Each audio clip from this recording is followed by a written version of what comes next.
Baik, Assalamualaikum warahmatullahi wabarakatuh.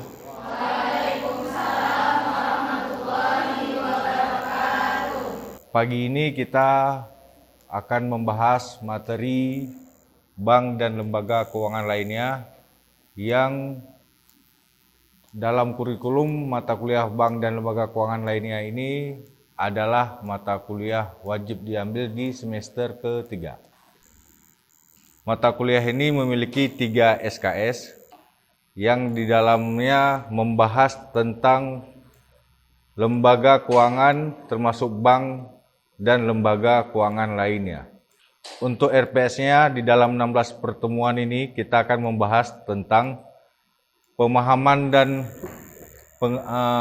penguasaan materi mengenai bank dan lembaga keuangan lainnya. Yang pertama yaitu pengertian uang dan aset. Yang kedua, pemahaman bank umum, lembaga keuangan, dan sumber dana bank.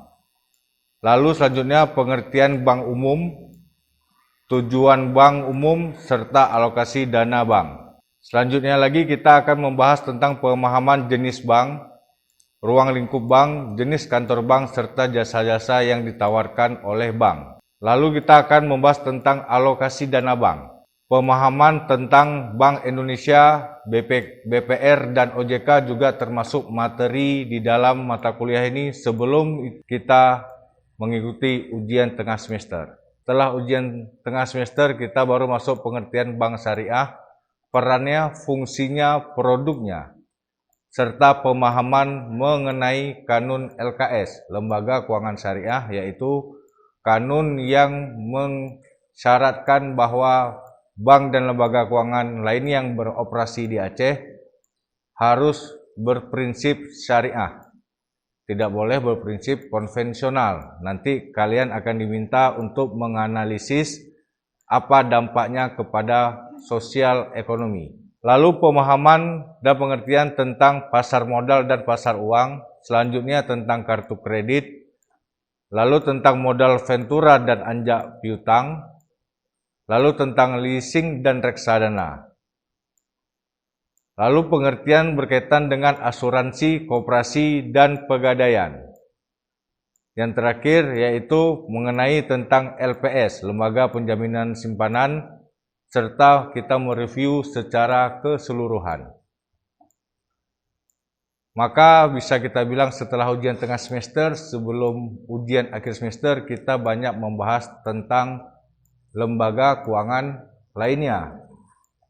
Hanya sedikit kita membahas tentang bank, yang kita bahas hanya bank berprinsip syariah dan kanun LKS-nya. Di dalam 16 pertemuan ini, untuk mendapatkan nilai A ataupun nilai yang baik, kalian diharapkan bisa mengikuti semua prasyarat yang saya berikan. Yang pertama, kalian harus mengerjakan tugas.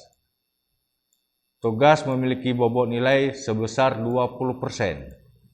Lalu kalian datang hadir dalam mengikuti kuis, memiliki bobot 15%.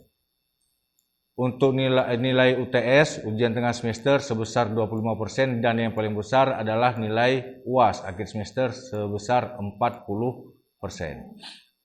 Diharapkan kalian mengumpulkan poin sebanyak-banyaknya sehingga nilai akhir kalian akan menjadi bagus. Di dalam 16 pertemuan ini kalian hanya boleh 3 kali tidak hadir, baik itu sakit, izin, maupun tanpa keterangan ataupun alfa.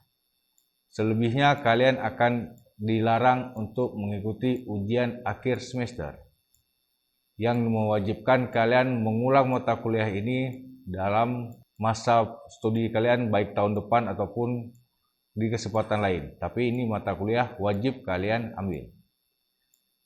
Sampai di sini ada pertanyaan? Ya, silakan. Bagaimana jenis tugas yang Bapak berikan? Terima kasih, Pak. Baik, untuk tugas yang saya berikan ada 2 tipe, yaitu tipe individu dan secara kelompok. Individu, ya kalian harus mengerjakan sendiri. Kerja yang secara kelompok ada diskusi serta pembuatan video YouTube, serta tugas mengisi esai secara kelompok. Buktinya harus kalian kirimkan bukti bahwa kalian ada kerja kelompok, bentuk foto ataupun video kalian dalam mengerjakan tugas kelompok. Dan itu harus dikumpulkan, karena nilainya, walaupun tugas kelompok, nilainya akan saya bagi secara individu. Sedangkan tugas individu harus wajib sesuai dengan kapan deadline dikumpulkan. Jelas? Kalau begitu, kita lanjutkan ke materi setelah menyelesaikan masalah RPS. Kita mulai dari pembahasan aset. Kenapa kita membahas masalah aset? Karena yang kita simpan di dalam bank biasanya aset. Aset adalah sesuatu yang memiliki nilai jual. Aset terbagi menjadi dua. Pertama, aset wujud dan aset tidak berwujud. Aset berwujud adalah aset yang dapat dilihat dengan mata kepala kita. Bentuknya seperti apa? Tanah, rumah, HP, apalagi laptop, dan sebagainya. Aset yang terlihat bentuknya hak cipta, apalagi hak milik, apalagi uang, apalagi saham, termasuk juga skill yang kita miliki. Jadi walaupun kita tidak memiliki harta benda yang bisa dilihat, kita memiliki skill. Skill tersebut bisa kita gunakan dan bisa kita uangkan. Contoh, kalian skill bisa buat video, bisa edit foto, bisa mengetik dengan cepat, contohnya. Kemampuan-kemampuan lain, mungkin paham memperbaiki handphone, itu termasuk skill. Skill itu termasuk aset yang tidak terlihat, tapi bisa kita jual ataupun memiliki nilai. Aset yang nilainya tidak sebanding dengan wujud fisiknya, misalnya surat berharga saham yang wujudnya secari kertas, tapi nilainya lebih dari kertas tersebut. Artinya kalau saham nilainya bisa berubah-ubah, harga kertas pasti segitu saja, tapi nilainya bisa berubah-ubah. Sama juga dengan uang yang kita miliki. Aset yang tidak wujud, nilai dan dari aset ini tergantung dari nilai arus kas ataupun uang yang akan kita terima di masa yang akan datang. Sehingga uang termasuk aset yang tidak berwujud ataupun tidak terlihat. Walaupun uangnya dapat kita lihat, fisiknya dapat kita lihat, nilainya berubah-ubah dan tidak bisa kita lihat. Lalu uang. Jadi uang itu punya syarat-syarat kenapa dia bentuknya harus jadi namanya uang. Salah satu cirinya yaitu uang itu harus diakui secara umum, diterima secara umum untuk melakukan pembayaran, pembelian barang, membayar jasa, ataupun membayar hutang. Itu syarat uang. Uang sudah digunakan secara lama dan dilakukan secara massal. Sebelum ada uang kita menggunakan sistem apa? Apa sistem barter itu? Menukar barang dengan barang ataupun menukar barang dengan jasa. Kenapa sistem barter itu tidak berlaku lagi? Tidak efisien. Satu lagi karena tidak memiliki satuan yang jelas. Barang yang didapat tidak memiliki satuan yang jelas. Sedangkan uang harusnya memiliki satuan yang jelas. Misalnya kalau mesti ada sistem barter di 2023 ini, saya mau beli handphone. Barter dengan apa? Satuannya tidak jelas. Mau barter dengan emas, mau barter dengan rumah kan nggak ada satuannya. Mau barter dengan kecap nggak ada satuannya. Tapi kalau sudah ada satuannya uang, kita udah jelas berapa harga handphonenya, berapa, udah ada berapa rupiah. Itu salah satu kenapa sistem barter tidak berlaku lagi yang sudah ditinggalkan sejak ratusan bahkan ribuan tahun yang lalu. Nih kriteria uang. Yang pertama acceptability. Harus diterima secara umum. Harus diketahui secara umum. Makanya Bank BI biasanya sebelum mengeluarkan uang baru, beberapa bulan sebelum mengeluarkan uang baru, akan melakukan sosialisasi ataupun pengumuman bahwa ada uang cetakan baru tahun 2022, uang 50, gambarnya ini, warnanya ini, bentuknya ini, ukurannya ini, semua pasti disosialisasikan sebelum dikeluarkan secara resmi, supaya seluruh rakyat Indonesia mengetahui bahwa ada uang baru. Kalau tidak disosialisasikan, bisa-bisa uang tersebut dikira uang palsu atau uang mainan. Yang kedua, memiliki nilai yang stabil. Artinya nilai uang itu harus stabil. Walaupun dolar sekarang sama rupiah tidak stabil, bukan tidak stabil, tidak bagus nilai rupiah terhadap dolar, setidaknya stabil di sekitar 14.000, 15.000. Kalau nilai uang itu berubah dalam 1 bulan, berubahnya jauh drastis, itu artinya tidak stabil. Ada yang bulan 7 10.000 per dolar, bulan 8 15.000 per dolar, bulan 9 13.000 per dolar. Itu nilainya tidak stabil. Bukan kita cerita bagus tidak bagus, yang penting stabil. Walaupun tidak bagus, 15.000 nggak bagus ya, 15.000 nggak bagus, tapi dia udah berapa tahun segitu terus. Yang ketiga, kecukupan dan elastisitas. Artinya jumlah uang beredar di Indonesia harus cukup. Tidak boleh kurang, tidak boleh. Kalau lebih apa kejadiannya? Inflasi. Nilai uang akan tidak ada nilainya. Sesuatu uang itu aset ya. Memiliki nilai, kalau nilainya berlebih, andai kata uang kita banyak. Setiap uang di kantong kalian dicetak sama BI, makanya jangan sampai nanti ada pertanyaan, Pak, rakyat Indonesia kan miskin, banyak miskin, rakyat Indonesia banyak hutang, kenapa enggak uang Bank BI cetak banyak-banyak bayar hutang? Berapa ribu triliun hutang kita? 11.000, 7.000 apa 11.000 triliun hutang kita, banyak tuh enggak? Kenapa enggak BI ciptakan 7.000 ataupun 11.000 triliun cetak kasih balik uangnya? Itu juga di bawah pengawasan BI. Kalau uang Indonesia rupiah terlalu banyak, terjadi inflasi. Ada negara-negara yang menggunakan kebijakan mencetak uang sebanyak-banyaknya tanpa memikirkan inflasi, terjadi hiperinflasi. Salah satunya adalah Zimbabwe, lainnya Venezuela. Terus mudah untuk dibawa-bawa, jelas itu syarat uang mudah untuk dibawa-bawa. Nggak mungkin 1 lembar kita harus bawa plastik kresek. Memiliki ketahanan dalam waktu yang lama. Uang itu nggak setiap tahun dicetak. Terus memiliki pecahan dan mudah dibagi. Dulu nggak ada uang pecahan 2.000. Nggak ada pecahan 2.000. Waktu era SB baru ada pecahan 2.000. Dulu nggak ada. Habis 1.000 langsung ke 5.000. Dari 5.000 ke 10.000. Dari 10.000 ke 20.000, 50.000 sampai 100.000. Sekarang sudah ada pecahan 2.000. Bahkan waktu Indonesia memperingati 75 tahun ada pecahan 75.000. Yang jumlahnya sedikit beredar. Terus tidak mudah ditiru. Nah, ini tantangan, tidak mudah ditiru uang. Yang pada kenyataannya uang itu mudah kita temui uang palsu.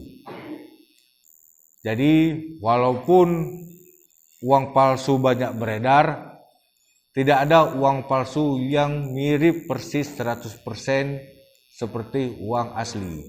Makanya orang bank pasti mengecek di bawah ultraviolet, nampak ya, mana uang palsu, mana uang asli. Walaupun dia sepintas mirip, tapi tidak bisa 100% mirip sekali dengan yang asli. Ini klasifikasi uang. dibagi 4. Pertama dari bahan ada 2 jenis. Terus berdasarkan nilai ada 2 juga, bernilai penuh dan tidak penuh. Lembaga juga ada 2, kartal sama giral. Kartal itu dikeluarkan oleh Bank Indonesia, Bank Sentral. Sedangkan giral dikeluarkan oleh bank umum ataupun bank umum yang baik berbentuk syariah maupun konvensional.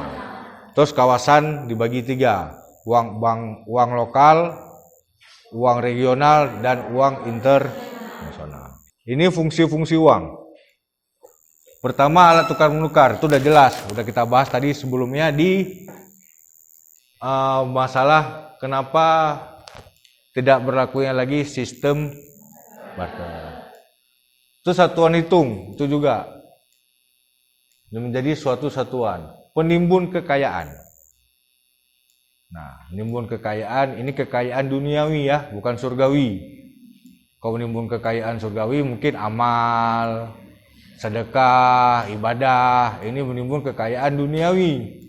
Terus standar pencicilan hutang, itu juga menjadi suatu objek, suatu pun pembahasan kenapa harus dibuat standar pencicilan hutang. Karena mengenai dengan mata kuliah ini, bank dan lembaga keuangan lainnya. Karena bank merupakan produk untuk membayar cicilan hutang. Sebagai alat menabung ataupun menyimpan. Terus mendorong kegiatan ekonomi. Ini menjadi motivasi kegiatan ekonomi. Kita bekerja untuk uang. Alat pencipta lapangan pekerjaan dan pembentuk modal. Lalu sebagai komunitas perdagangan. Kita masuk ke dalam sistem keuangan. Dari uang tadi kita bahas ke sistem keuangan. Dari gambar ini dapat terlihat bahwa sistem keuangan ini di bawahnya adalah lembaga keuangan. Lembaga keuangan ini hadir karena adanya unit surplus. Apa unit surplus?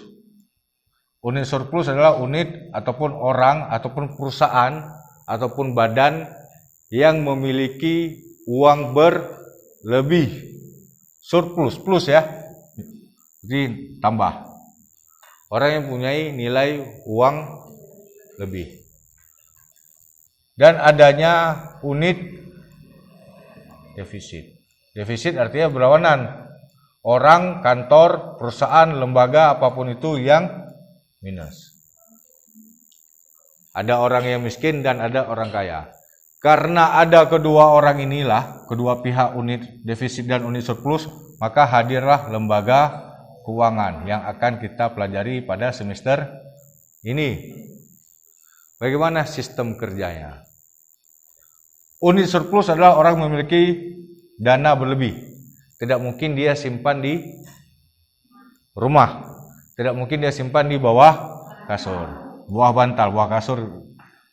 Tidak mungkin dia simpan di situ. Maka dia akan mencari suatu lembaga yang menyediakan jasa menyimpan, memiliki berangkas, menyimpan dengan jaminan bahwa itu betul-betul aman. Dia lagi mencari nih. Satu lagi unit defisit. Unit yang tidak memiliki uang. Tapi dia memiliki keinginan untuk melakukan usaha. Usaha yang pertama dilakukan untuk melakukan usaha adalah mencari modal. Di mana dia cari modal? Belum tahu. Ini ceritanya belum tahu. Belum tahu. Ini dia lagi mencari nih. Ada nggak badan ataupun perusahaan yang memiliki uang berlebih tidak dipakai, dipinjam dulu. Yang ini ada nggak perusahaan ataupun lembaga yang menyimpan uang, jaminannya itu uangnya aman, nggak dipakai, nggak dicuri, ataupun nggak diakalin lah. Sehingga hadirlah lembaga yang ini menampung uang berlebih, yang ini akan memberikan pinjaman ke orang yang memerlukan modal. Artinya lembaga keuangan ini sebagai jembatan tempat bertemunya unit surplus dan unit defisit.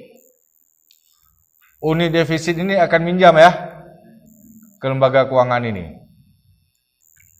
dia pasti ada persen dalam bunga. Dia pinjam, contoh dia pinjam 4 miliar, nggak mungkin dia mengembalikannya 4, pasti dia mengembalikannya lebih dari 4 miliar. Yang lebihnya itu artinya di dalam konsep syariah namanya riba. Ini berarti dalam konsep syariah itu riba. Tapi di dalam bank syariah namanya bukan bunga, apa namanya? Bagi hasil. Bagi hasil. Sehingga dia mendapat keuntungan berapa persen misalnya dari satu orang yang meminjam. Persenan ini akan dibagi menjadi pertama untuk operasional.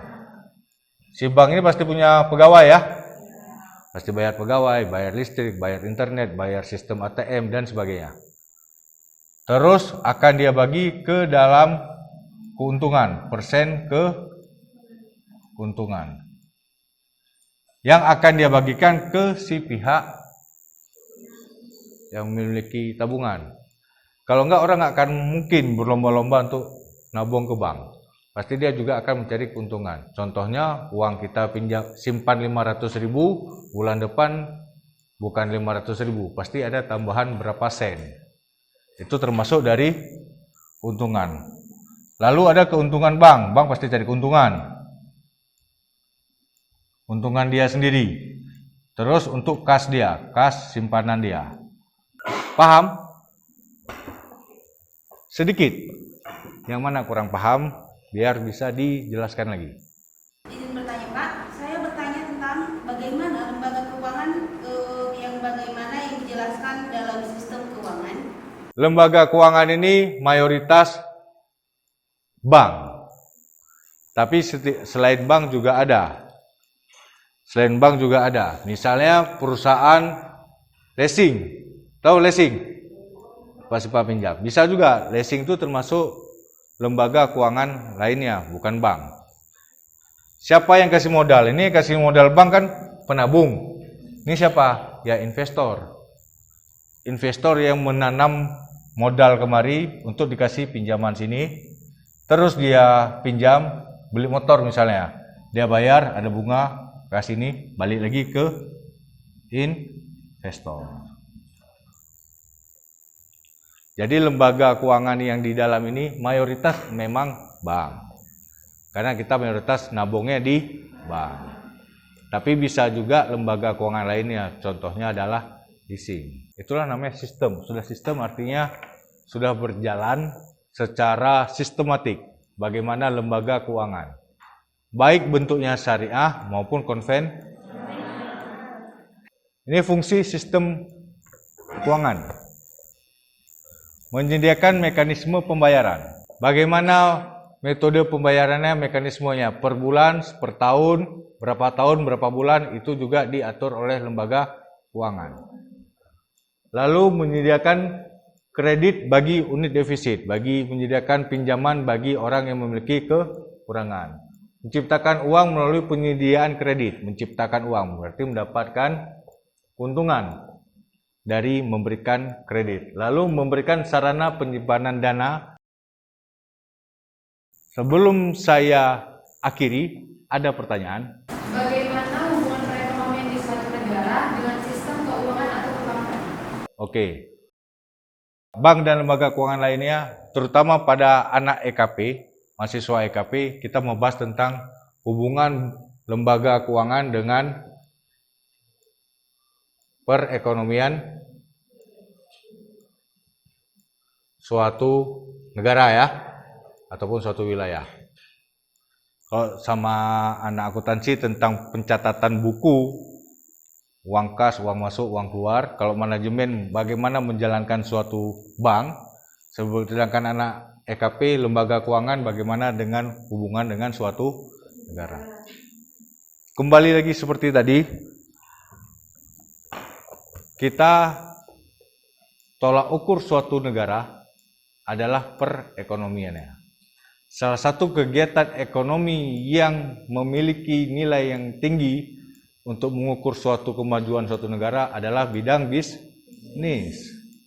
dalam melakukan bisnis, apa yang pertama kali dipikirkan? Modal. Ada suatu negara, suatu negara itu nilainya akan plus jika ada kegiatan ekonomi yang stabil. Ini kita ceritanya ekonomi stabil bukan dalam masa COVID. Dalam masa COVID semua seluruh dunia juga mengalami ekonomi yang tidak stabil. Penjualan pasti berkurang. Contoh aja kita Indonesia, hancur ekonominya gara-gara karena ada COVID. Kita nggak bisa bekerja, kita nggak bisa jualan, kita nggak bisa melakukan kegiatan ekonomi di pasar dan sebagainya. Itu maka akan tidak stabil. Ini contohnya stabil berarti ekonominya berjalan, kegiatan usaha jalan, UMKM-nya jalan. Dalam melakukan itu maka perlunya yang pertama adalah modal. Apakah modal ini semua ada? Tidak. Perusahaan besar juga belum tentu punya modal. Modal dia tidak cukup, ada. Ataupun bahkan sama sekali tidak ada modal. Dari mana dia dapat modal? Dari bank. Salah satunya dari bank. Arti dia masuk golongan ini, orang yang kurang modal. Sehingga bank harus menyalurkan dana ke pihak perusahaan untuk menjalankan usaha. Diatur oleh Bank Indonesia yang namanya ada suku bunga. Berapa persen bunga yang harus dikeluarkan sama bank itu diatur oleh BI. Tidak boleh terlalu tinggi, tidak boleh terlalu rendah. Andai kata terlalu rendah, maka orang akan semuanya mengambil pinjaman. Kalau terlalu tinggi, orang tidak akan mengambil pinjaman, sehingga orang tidak berani membuka usaha untuk modalnya. Tapi kalau terlalu rendah, orang mengambil semua usaha, tidak ada income-nya. Nah, itu salah satu peran bank dalam perekonomian suatu. Ada pertanyaan lagi? Kalau ada pertanyaan lagi, kita akhiri materi yang ini. Lebih dan kurang saya mohon maaf. Assalamualaikum warahmatullahi wabarakatuh. Waalaikumsalam warahmatullahi wabarakatuh.